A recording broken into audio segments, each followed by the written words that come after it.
কয়দিন থাকতাম কও বলো কয়দিন থাকবো 1000 কয়দিন 2000 কোটি কোটি হাজার হাজার দিনে কয়দিন হয়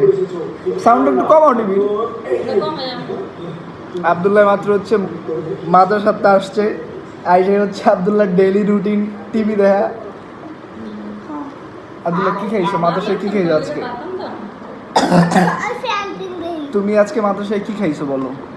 আলু দিয়া মাছ উদা মাংসই খাইছি আলু তুমি দিকে গেলে খাইছো আলু দিয়া মাছ আবার গাও শুধু মাংসই খাইছো কোনটা খাইছো মাংস খাইছো আজকে আব্দুল্লাহর এক্সাম ছিল আব্দুল্লাহ কি পরীক্ষা ছিল তোমার আজকে আলু থেকে মাছ রে আলু থেকে মাছ দাদা কি পরীক্ষা ছিল কও আলু থেকে মাছ আজকে তোমার কি পরীক্ষা ছিল এটা বলো বাংলা পরীক্ষা ছিল না আব্দুল্লাহ বাংলা পরীক্ষা ছিল না কেমন দিছো পরীক্ষা না আব্দুল্লাহ ওনার কথা বলবো না আব্দুল্লাহ আজকে এখন টিভি দেখবো এটা আব্দুল্লাহ টিভি দেওয়ার টাইম